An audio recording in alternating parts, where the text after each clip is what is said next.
about shaving my head. I'm so serious. Me too. I think I look really good. It's a bold look. You can't tell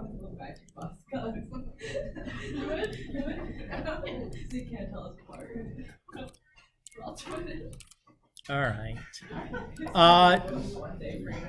Should we start with some questions? Beck. 21. From 4-3. No problem. This is 4-3, number 21.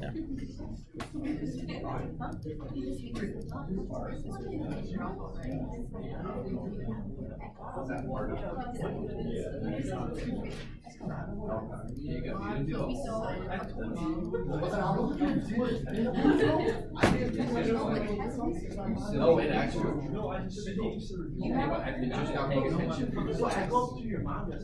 No, I haven't. All right. It says find the local maximum minimum values of f using both the first and second derivative tests. Then which method do you prefer? So either way, we're going to start by calculating the derivative.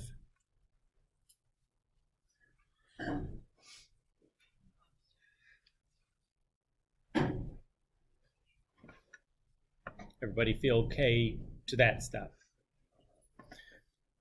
Now, regardless of whether you're using the first derivative test or the second derivative test, the next thing we're going to do is calculate the critical values. So, first things first, is there any... What was the domain of f? No, guys. 0 to positive infinity. Great. Why is that, Rita? Because you can have a negative number under this. You can't take a negative number of a square root, right? What's the domain here for f?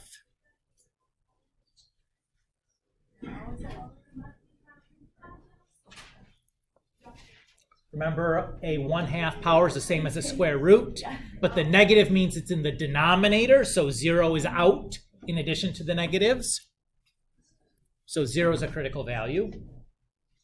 Everybody's okay with that, since it was in the domain of f, but not in the domain of f prime. So far, so good. Next, we're going to set this equal to 0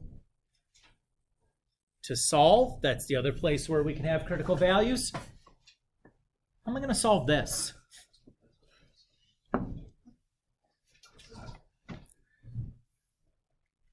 I'm going to factor. So I can take off certainly a greatest common factor of 1/2. And then what power of x should I take out? I would do -3/4. You want the smaller value that you're factoring out, right? -3/4 is smaller than -1/2. So when I do that, what does 1/2 x the -1/2 become?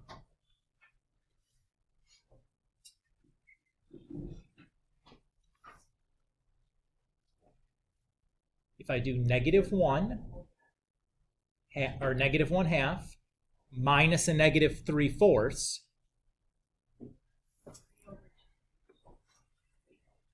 I should get, sorry, right? No, 1/4, excuse me. There we go. Everybody's okay? And then this last one is 1/2. Since it's now factored, I applied the zero product property and set each of the factors equal to 0.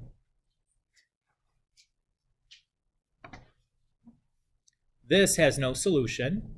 You can't solve something with an x in the denominator only equal to 0, right? If you have a fraction, like 1 over something, can it pick any something that makes it equal to 0? No. This one, though, we can solve. So we'll add the 1/2 to both sides and then raise it to the 4th power.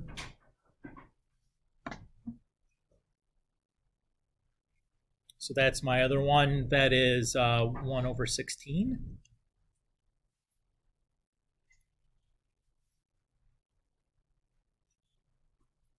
So far, so good. Okay.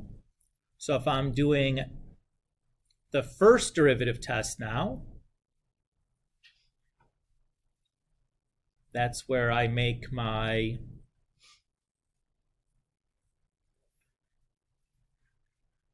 intervals and I pick a test value. Well, can I pick a test value less than 0? No. So that doesn't help me any, but if I evaluate 0, what is f of 0 going to be? 0, right? Okay. So let's figure out what f prime is over here. What do you want to pick this one to be? I'm going to pick like 1 over 256 or something. Just because it's something I can do in my head. 256 is the same thing as 2 to the 8th. Maybe we say write it that way.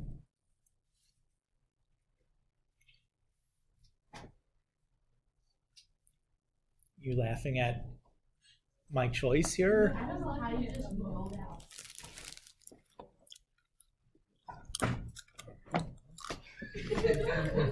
You don't? No.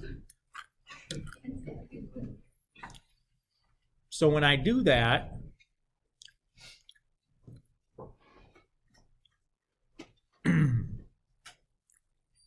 this part is going to be positive, correct? Because it's just 1/2 times the third, 1 over above, whatever. It's just going to be a positive number, right? That's all I care about, because all I care about is whether the derivative here is positive or negative.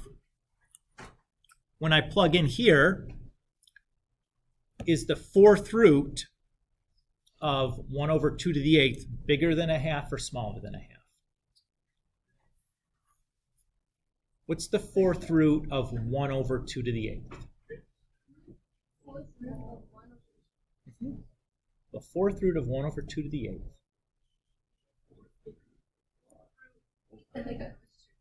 Well, that's smaller, really small. That's 1/4, right? 1 over 2 squared. 8 divided by 4 is 2. Because the 1/4 power is the same as the 4th root. If you do exponent of an exponent, they multiply. So 1/4 minus 1/2, that's negative, right? So that part's negative. And then test value over here. Let's pick 1 for God's sakes, Mr. Kulik. Come on. You're killing me with all these like weird obscure numbers. When I plug 1 in here, positive. I plug 1 in there, it's positive. So this 1 over 16 goes from decreasing to increasing. It's a local minimum, right? Now, alternatively, to do the second derivative test, I need the second derivative.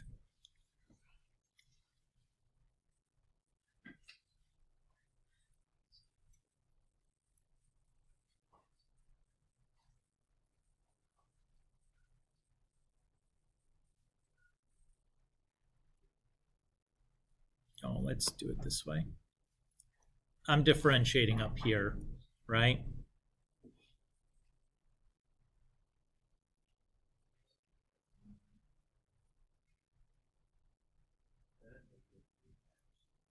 Yep.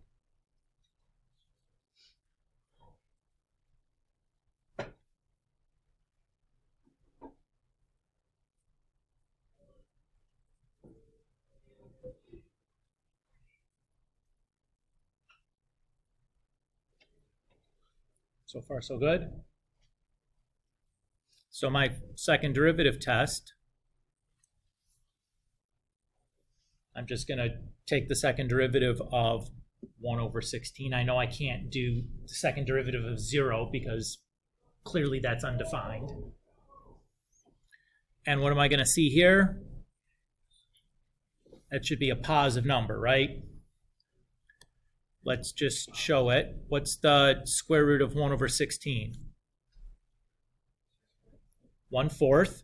And then I make it negative, or negative exponent, so it becomes a positive 4. And then to the third power is 4 to the third power is 64. And then divide by -4 is -16, right? Let's go, that's right. All right, if I do the 4th root of 1 over 16, I get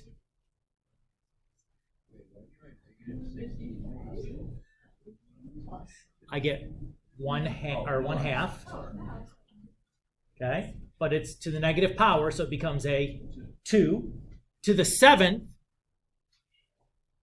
let's just leave it at 1/28. Or just 2 to the 7th is fine. And if I divide that by 4, or 2 squared, I get 2 to the 5th, right? And if I divide it by 4 again, I get 2 to the 3rd. So that's 8. And then times 3 is 24. The point is that that's greater than 0. So if I know that's then a local minimum. Both of these do the exact same thing. It asks you which one do you prefer. Here's what I would tell you, in my opinion. If I have access to a calculator, the second derivative test is lovely because I can just literally just plug the numbers into my calculator and let the calculator evaluate it for me. Or if I have a bunch of critical values, where just I'm plugging in over and over and over again, the second derivative test is sometimes going to be more convenient, or possibly more convenient. Does that feel okay? Again, Beck, it's just they're just showing you that they both do the same thing. It's seeing which one feels like more work or less work to you. Oftentimes, both of them are possible. In rare instances, maybe only one of them is doable. Like if you're not given f, or if let me think here. If you're given the derivative defined implicitly, in terms of x and y's in the same equation, then you have to kind of use the second derivative test because you can't pick a random x because x and y are both dependent variables, and that so there's rare instances, and I think that came up in the multiple choice practice I had given you guys way at the end of it. I think there was a problem like that, or two. Let's just go look real quick. But overall, that's the point of that problem, is to just show you that, yeah, you can do either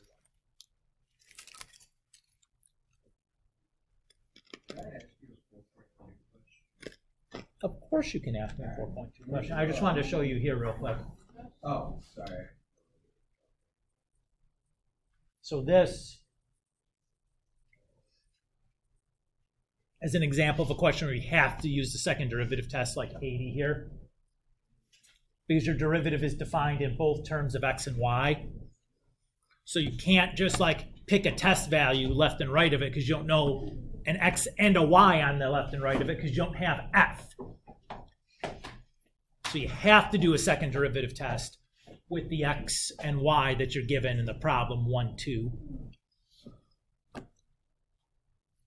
Just since we're talking about the first and second derivative tests. Pierce had a 4.2 question. Should we do that? Yeah, let's do it, right? Hit me, Piercey. 19, of course.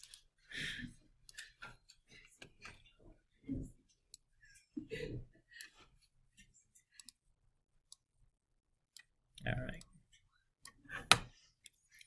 So it says, show that the equation, yada, yada, yada, has at most one root in the interval -2 to 2. I think when we did this, we did an example of doing this, didn't we?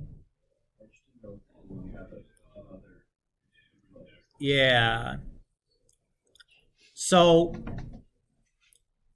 let's use that as kind of our model, right? It's at most 1. And then the other one was exactly 1. Well, to do at least 1, all we need is like an intermediate value theorem situation, right? Where we show it crosses the x-axis at least 1 time, right?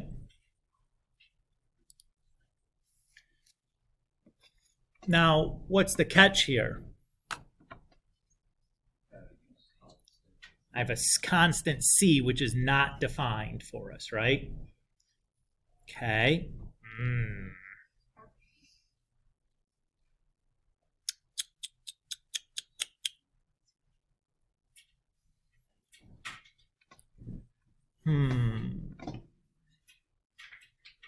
Is the mean value theorem? How does I use the mean value?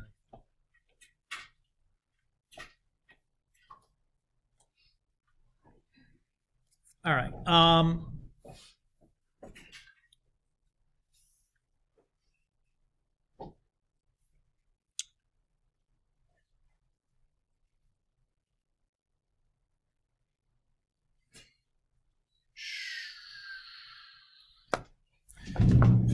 How are they planning on doing this? Let's take a look. I have a couple of ideas, but I don't want to like spend 20 minutes like chasing my tail around in a circle here, because we have bigger fish to fry, right?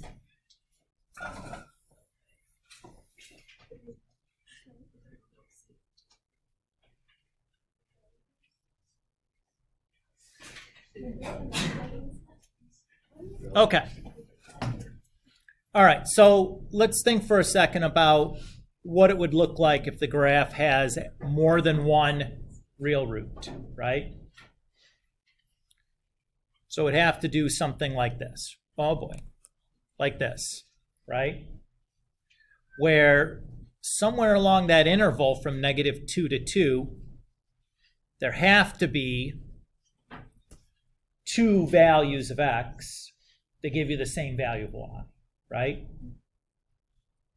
Everybody agree with that?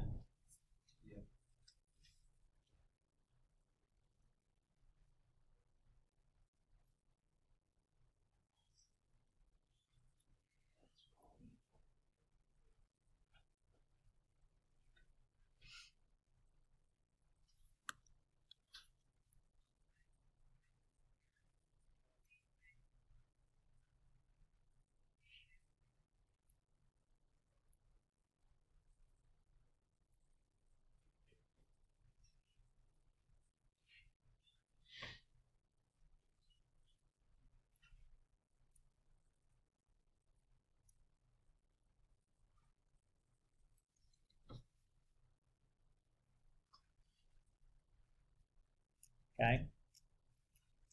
Everybody's okay with what we said there? If we have this, we can use Rolle's theorem, right?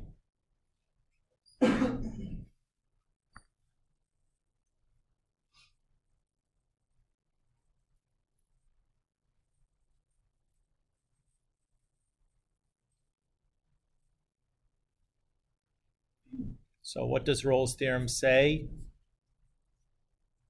Says there's a c then on the interval from a to b such that f prime of c is equal to 0.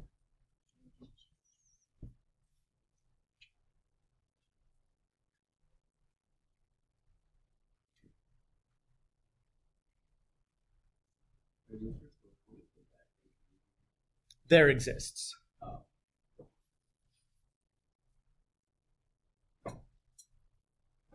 So far, so good. What's the derivative of f in this case going to be? 3x squared minus 15.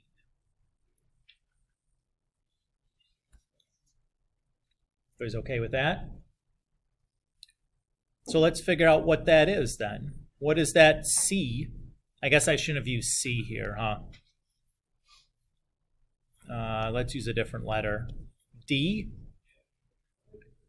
It's getting confusing because there's a D in there. So let's solve for that D. So we subtract the 15 over, divide by that.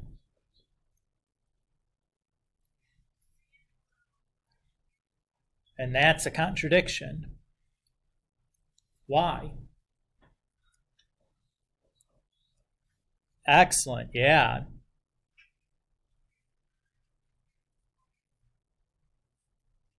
It's not in the between -2 to 2. Right? The square root of 5 is 2 point something. Because we know the square root of 4 is 2. The square root of 5 is bigger than that. I don't care what it is, just that it's bigger. That'll do. Right? Because the place where we have that, derivative of 0 is outside of where the a and b is, because the a and b was chosen between -2 and 2. And that can't happen. Does that feel okay, Pierce? But then how does that prove that there's one real root? Because you just said that there's two of them that are outside. So we assumed what we're trying to do is false, and we showed that in doing that, we get something impossible to happen. Which implies then that the thing that we assumed to be false cannot ever be true, which means that the thing that we wanted to prove is true. All right. Right? Like you want to tell me, like you say, Mr. Kulik, prove to me it's raining. I'll be like, well, assume it's not raining. If it's not raining and I walk outside, I'm not going to get wet. I walked outside and I got wet. What can we do? We've shown that it's raining, right? Like that's the argument that we're making. And if we boil it down in like dumb terms like that, it's easier to understand. This is like kind of complicated argument, right? It's not that you're dumb, but like non-math term, right? Like if I explain it non-mathy, it's like, okay, I buy that as an argument that you can make, right?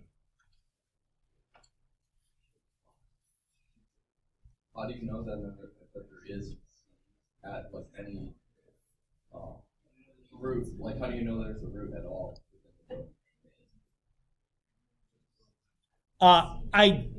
Because I've shown that there. Oh, I see. So you want like why can't there be 0? Yeah, roots in there. Because it says at most 1, so 0 is okay. Oh, At most means 0 or 1. okay. Right? So I got you here. all we've done is we proved, well, you can't have more than 2 or more than 1, which is, Okay. 2 or more. Okay. Yes, sir. I see that. Same logic to show that it's exactly one. Like, is there a right like this to show that has 1 and 0? Well, I mean here, yeah. So if you go back and we look at this one, we did this for exactly 1. So there you needed to use the intermediate value theorem to show that you had at least 1, and then you assume that like okay, did the same assumption we did there, but with the C in there, I don't know that you're going to get to be able to prove there is exactly 1 in there. Like for a fixed C, maybe you could do that, but like for an arbitrary C, that need not be the case. Tessa. That's an A. That's just a messy A. Sorry. Which probably makes a heck of a lot more sense. No problem. Who's got the next question? I'm happy to keep going. We do. Beck. Well, you're in the same like line of sight. And his hand was like low. It could have been your hand. I don't care that there's a green sleeve. Shut up. Go ahead. 4-3-24? Sure.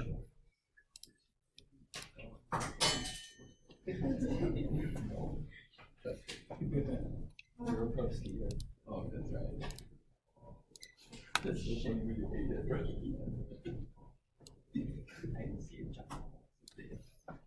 All right, so they were drawing something here, yeah? Oh, yeah. All right.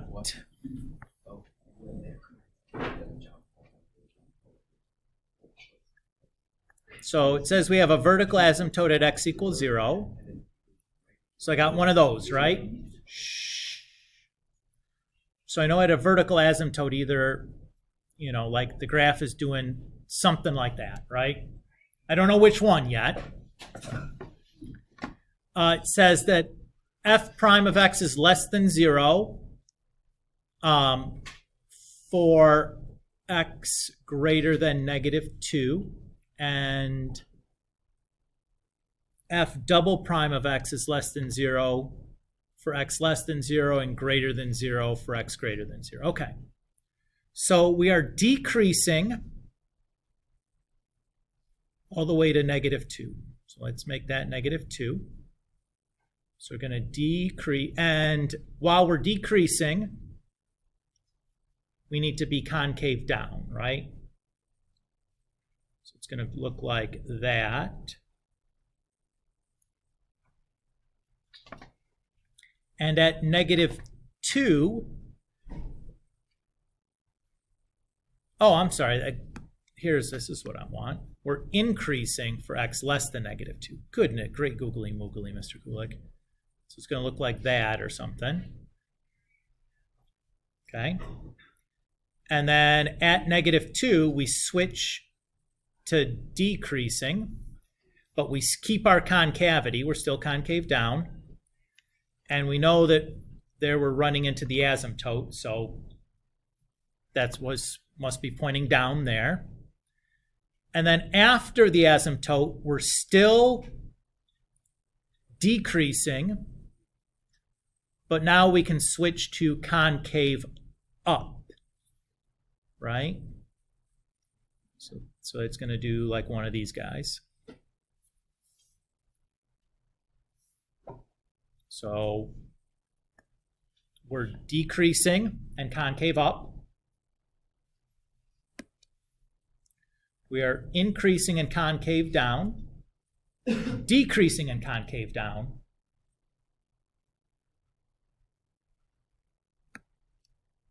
Does that feel okay? If you have trouble with these, before you even start drawing anything, consider doing this. So we know from -infinity to -2, we should be decreasing, and we should be concave down. From -2, I'm sorry, this was increasing. Jeepers creepers. Decreasing, and we're still concave down. And then we're still decreasing, but now we're concave up. And if you kind of draw for yourself like what needs to be going on for those values of x, or just kind of like write a note to yourself, it makes it much easier to draw the picture. Does that feel okay there?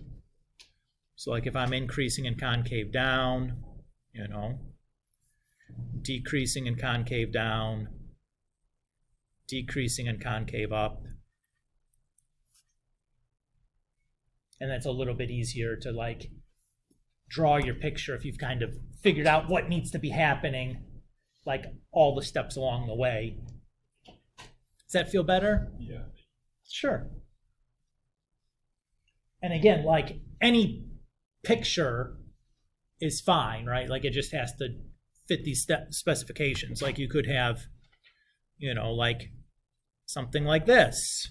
You know, it doesn't matter where the picture is, up and down, or like to some extent left or right even. Or it could be doing like, like, ooh, whatever. Who's next? Keep them coming, Lena. Can we do 12C? On which section? 4.3, 12C. Yes, I might ask you to tell me the parts for A and B though for me. Good. I hope so. That's really great. Okay.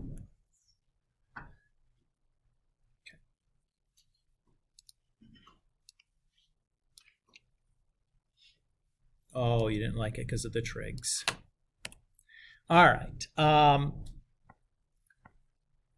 So for 12, 12? Oh, that's not so bad. Okay. And then you need part C? Yeah. Okay. Can you tell me the first derivative? 1 minus x squared over x squared minus 1 squared. And you meant plus 1 squared, right? Yes, yes. Okay. Because I think you said minus 1, right? No, I have it right. Okay. I just want to make sure that I heard, that my ears were still, okay. That's fine.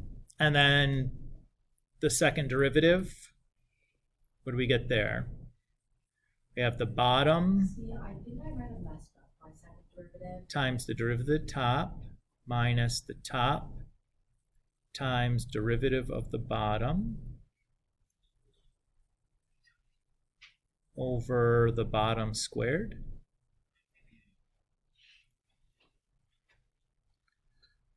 So let's see, I can factor out a 2x and an x squared plus 1.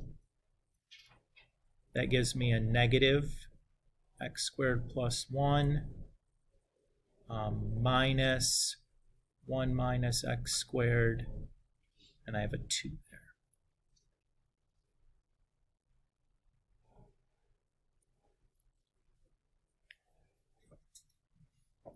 So what I have when I simplify that stuff up in there, I have a negative x squared minus 1, a minus 2 plus x squared, so that.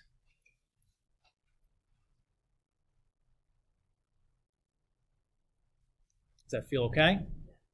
Okay, we'll set that equal to 0. So if I do that, I just have to set the numerator equal to 0, and since it's already in a factored form, I'll just set each factor equal to 0. So x equals 0. That gives me an imaginary result, so I don't care about that. And then I'll add 3 and square root both sides.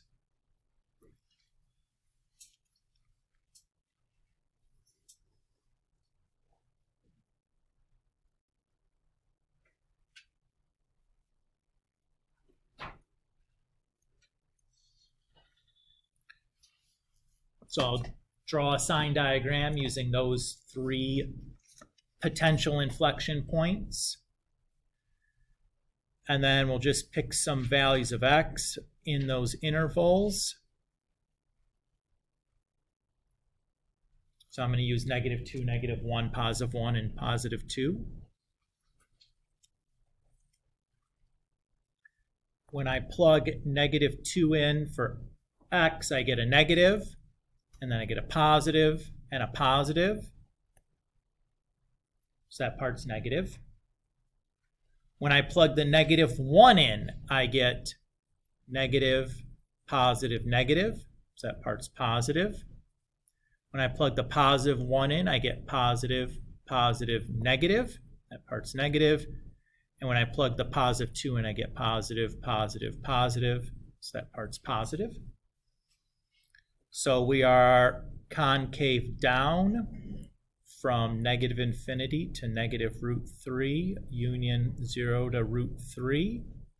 And we're concave up from -√3 to 0, union √3 to +∞. Pierce. So can you have to go through and on all those, or can you just do like the first part of the diagram and just do that? You don't know that it's going to be opposite every time.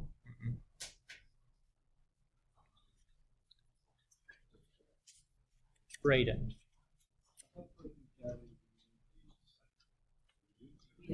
Yeah, I plugged those into the second derivative. Yes. So she gave me the first derivative when I asked her what it was, and then we did the second derivative together because she said, "I think I did it right." I'm like, "Well, let's just double check." I'll do it real quick. So the inflection points would be anywhere where the concavity changes from positive or from concave up to concave down. So each one of these three are inflection points because we see the concavity changing. Pierce. Could you do 39? 39? Sure.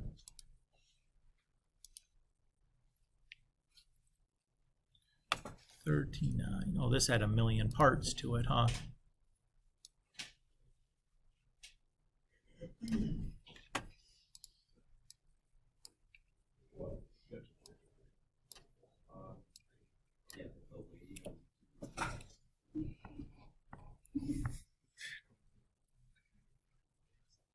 Okay. So first, it's asking us to find the intervals of increasing, decreasing, the local mins and maxes, the intervals of concavity and inflection points, and then to sketch, use that information to sketch without using your grapher. Okay. So let's start by just doing the derivative. To do the derivative of this, I need to do product with a chain, right? So x times the derivative, so that's 1/2 x minus 6 to the negative 1/2 times negative 1 plus, I'm just going to write it that way. So far, so good. Okay. I'm going to do some factoring here. I think I'm going to factor out a 6 minus x to the negative 1/2. So that'll give me a negative 1/2 x plus 6 minus x.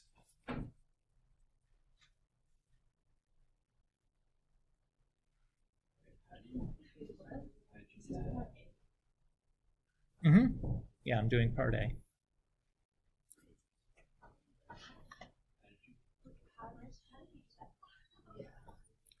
Okay, so you're okay with how this comes out, right? That's not a big deal. When I take 6 minus x to the 1/2 and I divide it by 6 minus x to the negative 1/2, I subtract their exponents. 1/2 minus a negative 1/2 is 1. That's why I have 6 minus x to the first. Does that feel okay? And I can further combine some like terms in there to get that, right? Okay. Let's set that equal to 0. I apply the 0 product property.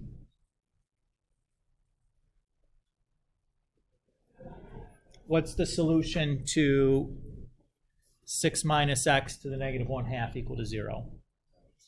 Very good. How do you know that? Because you just have an x in the denominator, right? Okay. This one should be easy, right? We just subtract the 6 over and then multiply by 2 or negative 2 over 3, which gives negative 4. Well, that makes it really easy to do the sign diagram. Oh, thank you. Yeah.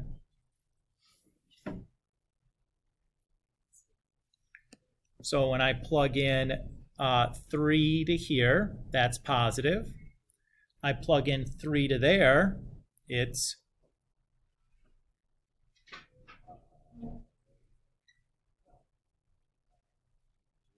positive, right? Negative 3 over 2 times 3 is negative 4.5. If I plug 5 in, again, I get positive in the first chunk. In the second chunk, I get negative.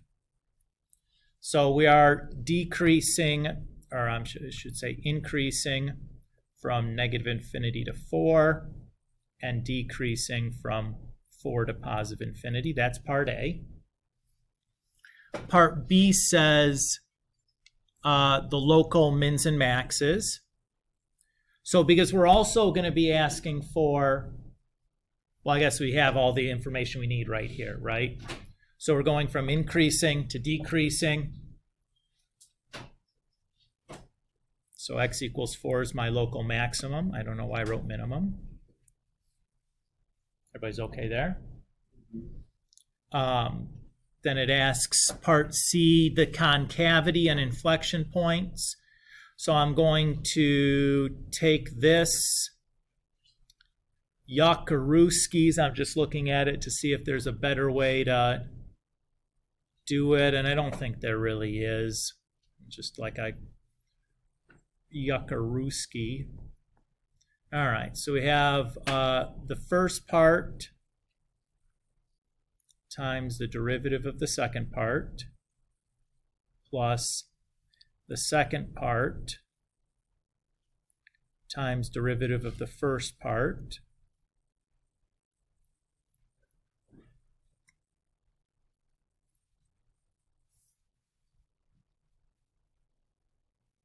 it's okay.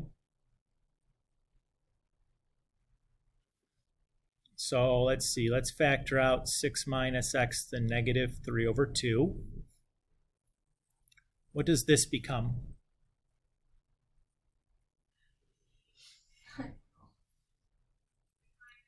Six minus x to the first, right? Negative 1/2 minus a negative 3 over 2 is 1. And then over here we have negative, oh, it should be positive because I got 2 negatives there. And then we have that stuff.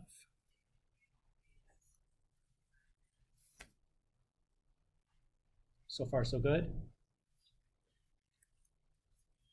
Now we just combine our like terms here on the inside. So we got here, we have negative 9 plus 3 over 2x minus 3 over 4x plus 3.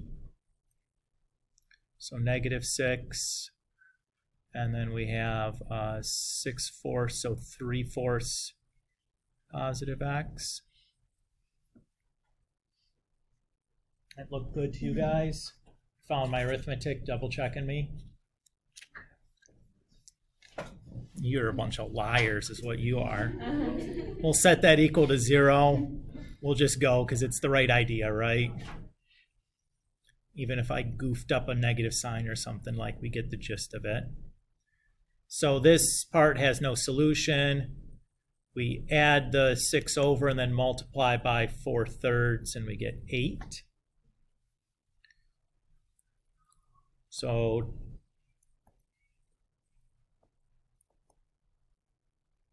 pick some test values. When I plug in 7 to here, it's, ooh, that doesn't seem right. Because that's now undefined. Ruh-roh, Raggy. Where's the mistake at? Not that there has to be one, but there probably is one. Yeah, who was supposed to be checking this, huh? So we could with nominated. Oh, I reject the nomination. All right, let's see.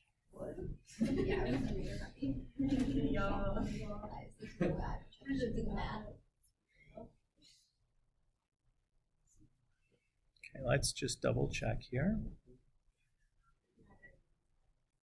So that's the correct value there when I did the second derivative.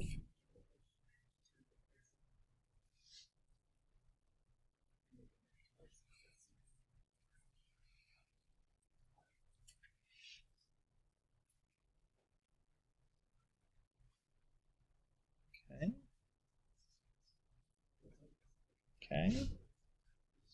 Okay, so I did that right. Did I combine some like terms here wrong or something? It has to be something boneheaded.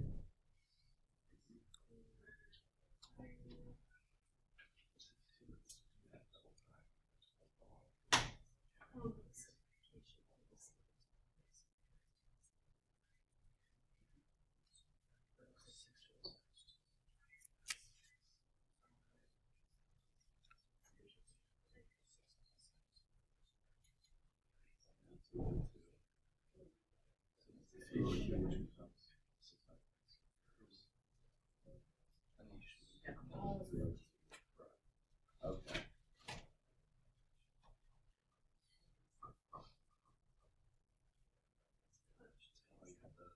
Dag nabbit, guys. For the life of me, I can't see it. Maybe a little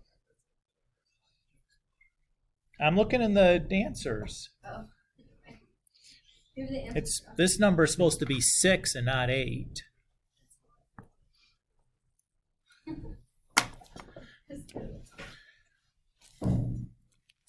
Oh, shoot, magoots.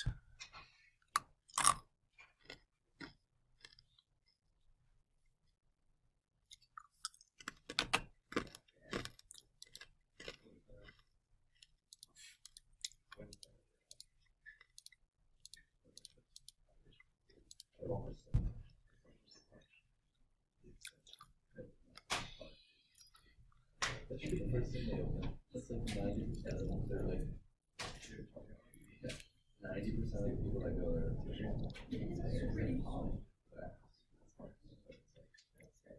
why are they just trying to open first? I don't know. I can't find it right now, guys.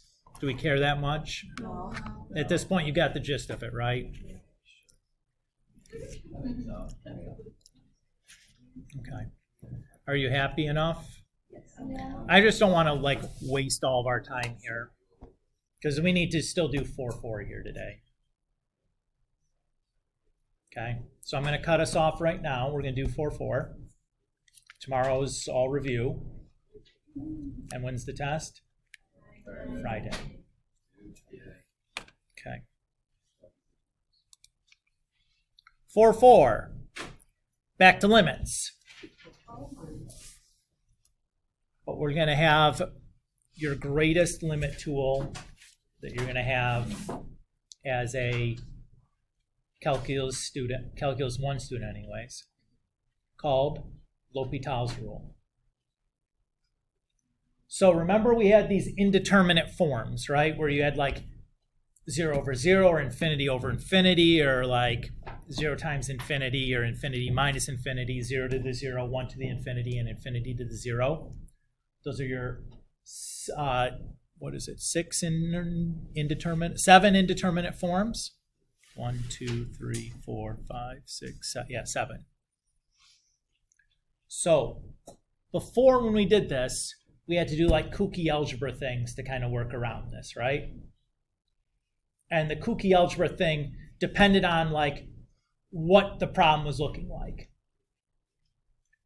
Here, you're going to get a one-size-fits-all tool that you might need put a little bit of elbow grease to get it set up to the way you need to use it. But once you've got it set up, one size fits all. This rule is called L'Hopital's rule. And what it says is the limit as x approaches a of f of x over g of x, if that's an indeterminate form, like a 0 over 0 or infinity over infinity,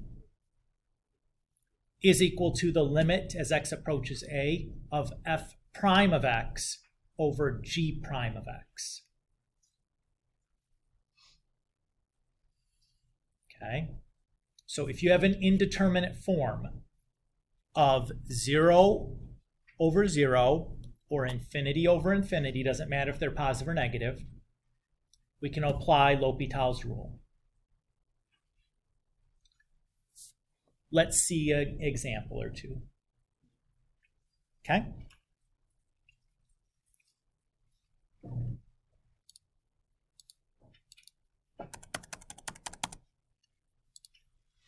Okay. So let's look at this first example. We have the natural log of x over x minus 1. If I do direct substitution, that'd be the natural log of 1 over 1 minus 1. That's 0 over 0, that's indeterminate, right? What can we do? We can use L'Hopital's rule. So the usual notation that I'm going to use is I'm going to write LH over the equal sign to indicate to the reader that I'm doing L'Hopital's rule here.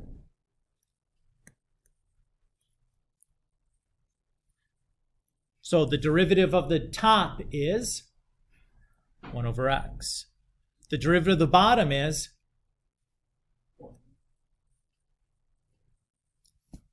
now if I do direct substitution, it's 1, and I'm done. Look at how beautiful that was. It is too easy. I shouldn't even show this to you. No, you definitely should show it to us. For sure.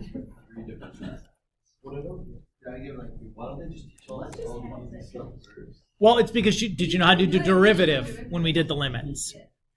No, we needed the derivative to do this, right? So you had to wait at least until you've seen that, and then you needed all the derivative shortcut rules to be able to do this efficiently. But what was the point of doing the limits? Like, literally nothing. Genuinely, I don't think there was like, what did that set us up for? The definition of a derivative needed limits. I feel like we just understand it. You would have sufficed. Yeah. Okay, let's do another example. Doing direct substitution. We have e to the infinity over infinity squared, or just infinity over infinity, right? That's indeterminate, so we can use L'Hopital's rule. What's the derivative of e to the x?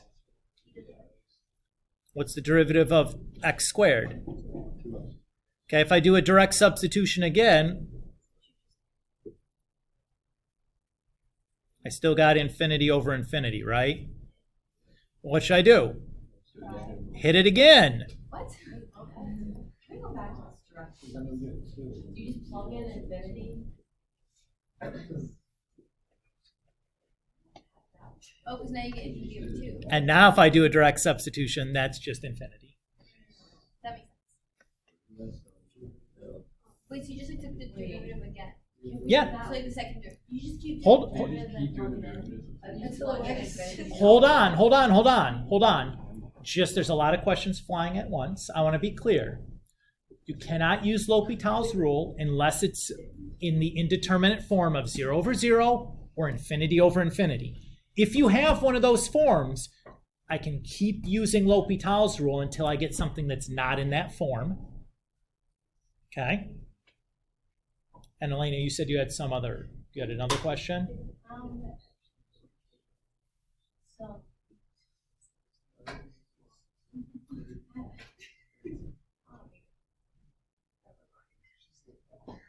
Okay. Emma. So you said, so how, what, in order to do this, what, like, what's the rule again? It's the... So you have to have an indeterminate form of 0 over 0 or infinity over infinity. And that's what we did in the... That's the first thing that we're checking initially, is to make sure, can I use L'Hopital's rule here? And that's not taking the first derivative. Nope, I'm just doing a direct substitution. I'm just plugging in whatever the limit is going to in for x and seeing what I get. Oh, okay. So that might be... Yes, it's a French man. And then you keep doing the derivative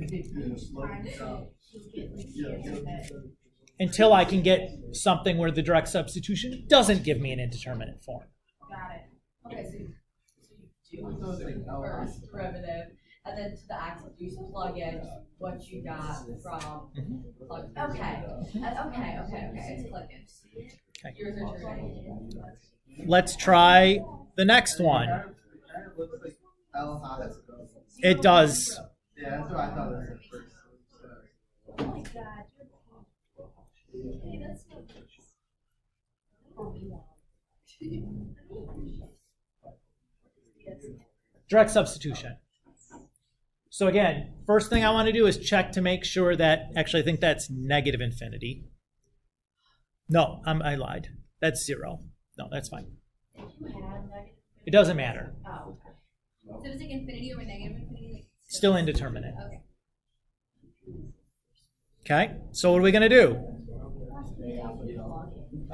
We're going to the hospital. Is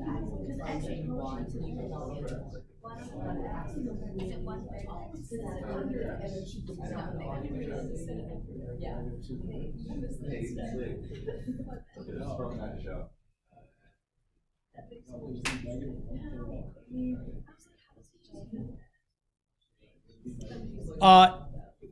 The denominator is x to the positive 1/3 because it's in the denominator. Yeah. Okay. You have to do it again. Just like Now, pushed over. now note here, be careful. Are we still in an indeterminate form? Yeah, what does that mean? So an indeterminate form is like 0 over 0, infinity over infinity. Those, they were the 7 that we listed right here at the beginning. I feel like infinity is. Like 1 over What do you even. mean by that? Like, Wait, but would the denominator become infinity? What the top is 0, negative. why? What if we think about this as x to the negative 1? Oh, that's You just bring 1 it over. down? And then what if we move the 1/3? We do divide by the reciprocal. And what if we subtract by the exponents? Oh. If you plug in infinity, wouldn't it still just be infinity? But that's fine, isn't That's fine, it's not infinity over. I'm just showing you that sometimes you're right, it's not infinity over infinity anymore. It'd be like 0 over 0 now. it? That was- So take the 2 and do it again. We have to do it again. No, man. You plug it in. So what it equal infinity and what it equal infinity? Hold on. Hold on. What if we write it this way? It's gonna be infinity. No. Oh, it's different depending on how you write it. Whoa, what kind of? 6 Infinity plus is the so- zero. infinity is so small that it's zero. Yeah, I guess. Make it 0 over 0. Stop. No, it's not. Never mind. So- Oh, no,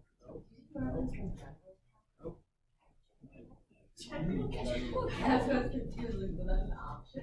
That sounded like general.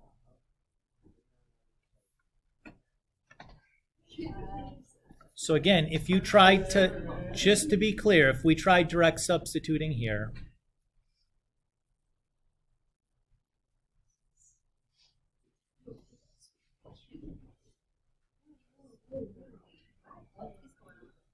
Isn't that in? it is. But if you keep taking L'Hopital's rule, are any of those x's going to go away? They're just going to keep getting more and more negative, right? Therefore, is it like not solvable or something? Like, no, the limit is 0. Oh. The limit is 0. What we did was correct. Can you guys focus in on me, okay? So there's a lot of debate when we're doing this about, at this step, continuing to use L'Hopital's rule. If you look at a direct substitution, it is an indeterminate form. But if I do the derivative again, are any of these x's going to go away? No, because their exponents are negative. They're just going to keep getting more and more negative. Am I ever going to get rid of 0 over 0? No.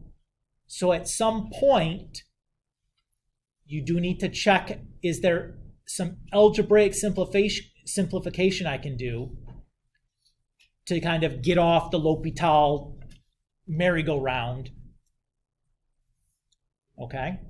And this is an example of that. If I continue L'Hopital and L'Hopital, I'm never going to get any closer to my answer until I do some algebra to get off that merry-go-round. Okay? So if you see that like you're not getting any closer to eliminating an x or something, consider looking for an algebraic exit. a non-L'Hopital exit. Pierce. So you said it equals 0 because like when you're taking any sort of root. And just 1 over infinity still. Yeah, it's just still 1 over infinity. Yeah. Okay. Let's look at the next one. Okay. Direct substitution. So that's going to be tangent of 0 minus 0 over 0 cubed. Anybody remember what tan of 0 is?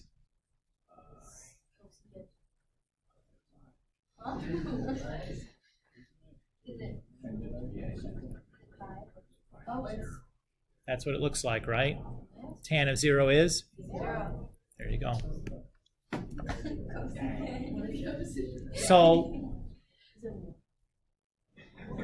tan of pi over 4 is 1.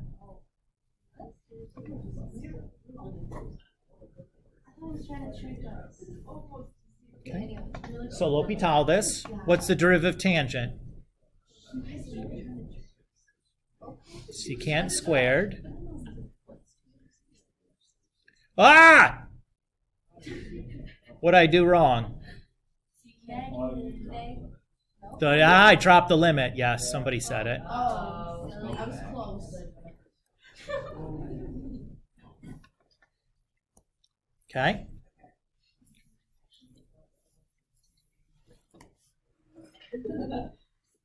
So, if I do a direct substitution again, what's secant of 1 or secant of 0 is 1.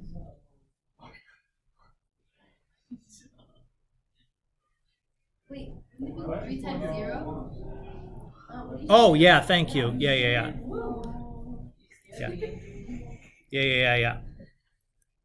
Not again. Good. So, L'Hopital that again because there's nothing I can do to simplify there, right?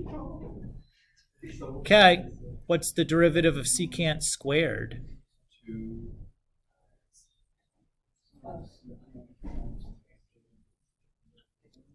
And then it's it's fiddlesticks. What's the derivative of secant? Yeah, there you go. I really need That's the derivative. of secant squared. Oh, that's squared. Okay, I'm wrong. Wait, is that it? That's just a tan x, right? Not tan squared. Yes, just the tan x. Sorry, that was so obvious. So if I do that, It becomes 0. I have 2 times 1 squared times 0 over 6 times 0. Yeah, wait, where'd you put squared? You plugged in Secant times secant. Oh.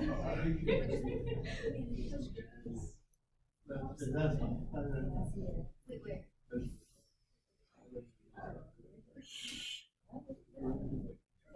Zero, zero. Mhm. Wait, right? Now what? You take the third. Oh, not this. Here's the good news, though. What's the denominator? 6. It goes. So we know it's going to end here, right? Yeah. Yay. We do. Okay, now how does one think good? All right. So may I make us, let's look here. Do we have a better option? Not really. Okay. Wait, we're back to that square again?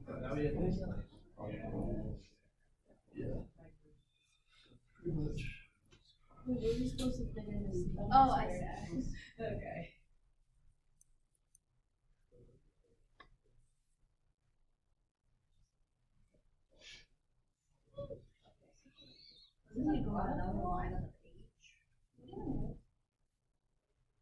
Okay. So now if I direct substitute,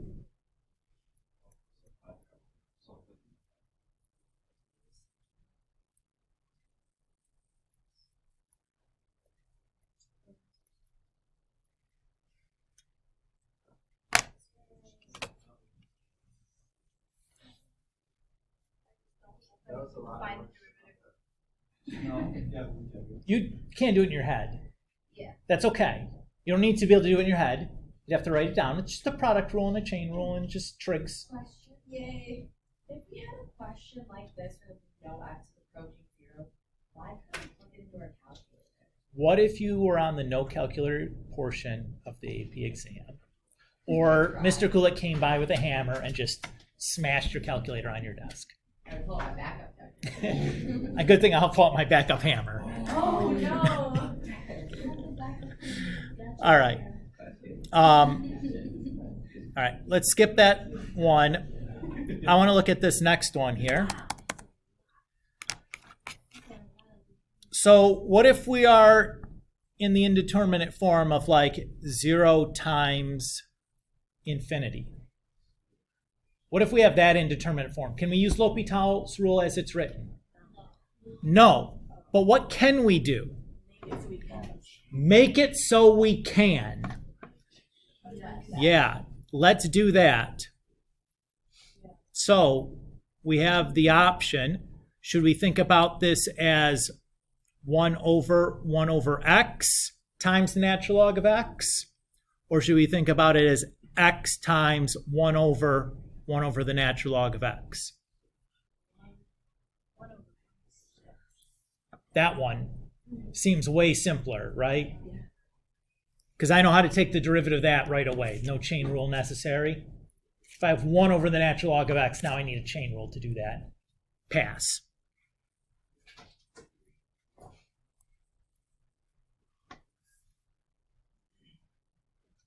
Everybody okay? So if I do a direct substitution, I probably should have done one back here, right? So I have 0 times negative infinity. If I do the direct substitution here, I have negative infinity over infinity. So we're still good. Let's L'Hopital. Hold on. What is the question? I heard I don't get this, and I heard how do we get? Finish your questions. Can we go back to the initial direct substitution? Back here, Okay, so we did where? the natural log of 0 is negative infinity. Oh. Because what's the graph look like? It looks That was like the rule, we just need to know. it looks like that, right? Wait, so then after you did that, did you just like change the stone? Yeah. Okay. I know, Elena, it's a lot. It's a lot. So it's yes, it's something that I knew. Okay.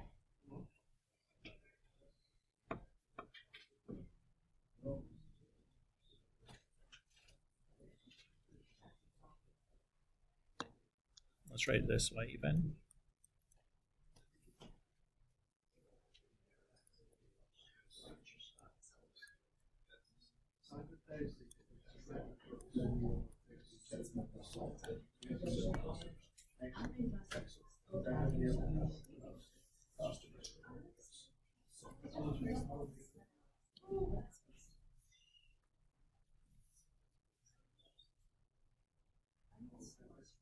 Wait, so like, what did you do with the 1 over x?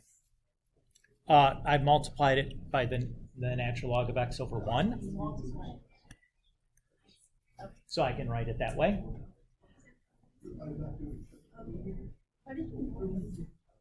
Because I can't use L'Hopital's rule unless it's of the form 0 over 0 or infinity over infinity.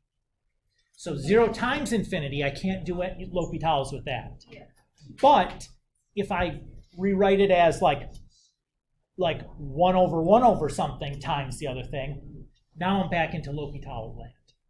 Because now it's a fraction. And I can do it. Okay, that makes sense. Does that feel okay? So, negative x. Wait, oh, because you did Yes. No, I didn't do it again. I just simplified. or negative x. Yeah, so the negative from the negative 1, right? Yeah. And then if I do x to the negative 1, divide by x to the negative 2, I subtract their exponents. Negative 1 minus negative 2 is positive 1.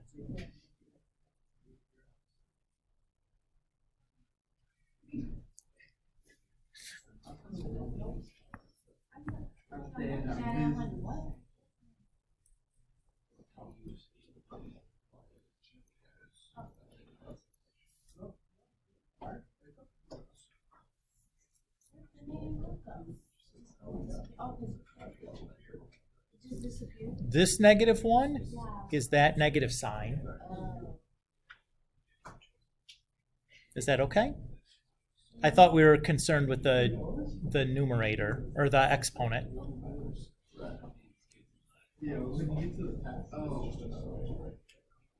Okay. Let's do another. Note that this one is going to be of the form infinity minus infinity.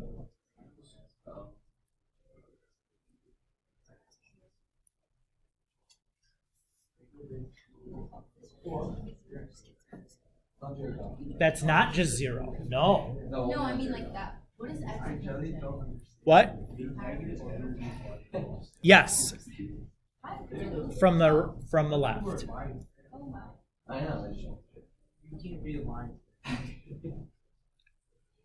So we need to get this into the form, the indeterminate form 0 over 0, infinity over infinity. What are we going to do here?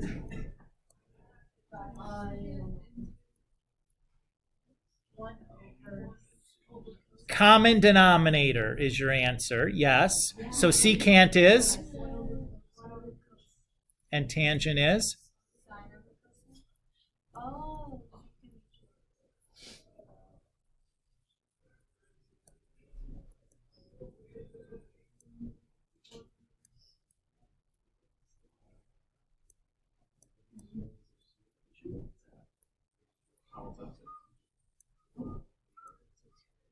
Now if you do direct substitution, sine of pi over 2 is 1. Cosine of pi over 2 is 0. And we're in the form that we need to do L'Hopital.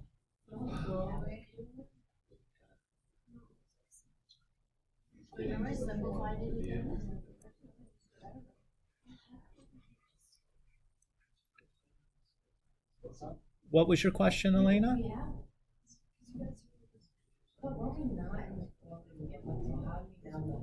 We were not in the form to begin with. You're correct. Then how do we know we don't? Will it tell you, like, use L'Hopital's rule? Nope. So you're just supposed to know, you're supposed to, like, simplify it. So you always start, any limit problem you do, you're going to start with the direct substitution. Because that is the best case scenario. I can just plug the number in and be done. Now, if you get an indeterminate form, you know you can't continue using direct substitution, right? So you either are going to do some algebraic mumbo jumbo like we did way back in chapter 2, or you can put your thing into the form for L'Hopital's rule and apply L'Hopital's rule. Oh. I never have to do that chapter 1 stuff again because I know this. basically, all the algebraic tricks that we did can kind of go away. You can either just directly substitute it or use the... Now keep in mind, we saw an example where if you just keep blindly using L'Hopital, you're not going to get anywhere because you have to do an algebraic simplification after your initial L'Hopital, or you're not going to get anywhere. But this is I think this makes life much, much easier. It greatly simplifies things.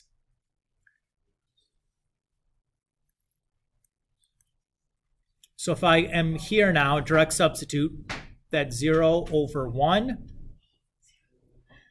and I'm done. Okay. So basically all of your limit problems are going to boil down to direct substitution or L'Hopital. And I'm just going to do L'Hopital until I get a direct substitution. Is basically my plan now. All limit problems kind of become the same thing. I have like the ultimate universal tool where like any problem is either a direct substitution problem or a L'Hopital problem. And there's not really a need for anything in between. There's a couple of other forms to look at. But, well, let's try to do one of these, right? I'm going to do this last one because I think it's the trickier of the two. Look at that bad mama jamma. What am I going to do with that? What is that X to what? X to the X. That, if I do a direct substitution, that's 0 to the 0, right? What am I going to do there?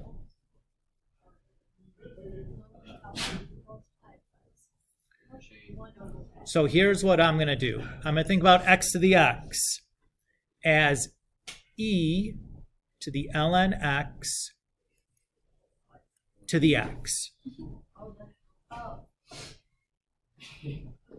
Okay? Just hold on for a second with me. E to the ln x is just x, right? Yes. Okay? So exponent of an exponent, what do I do there?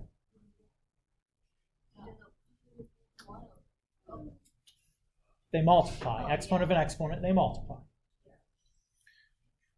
This now is what I'm going to do.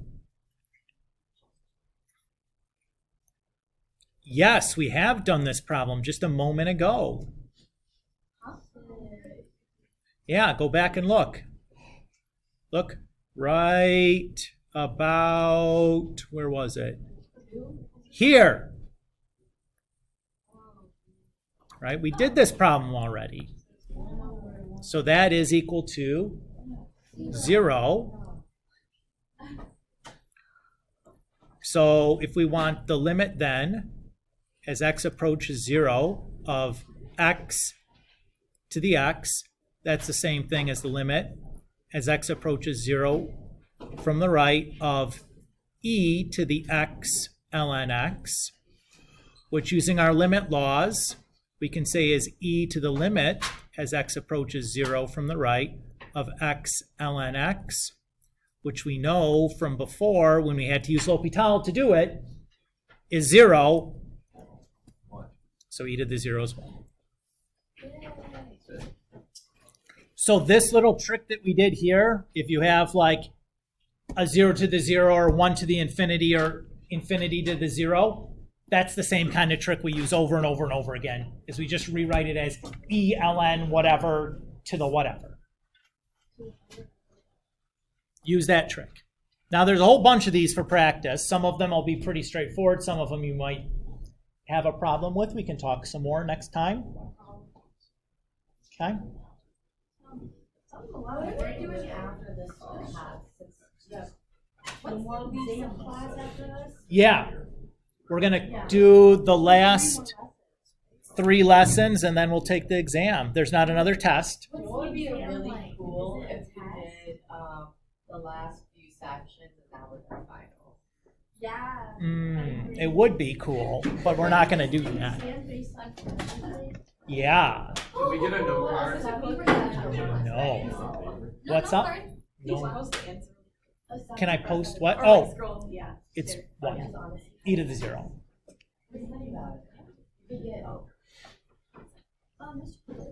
Back. Is there gonna be like a test breakdown like we usually do with like the exercises and stuff For for the review day? yes, we can do. Remind me on Wednesday, and I'll for sure give you guys that. Yeah. Are we still gonna get the ability to like skip 2 problems? Well, I haven't written the exam yet, so I don't know for sure the answers to exam format questions, but Right.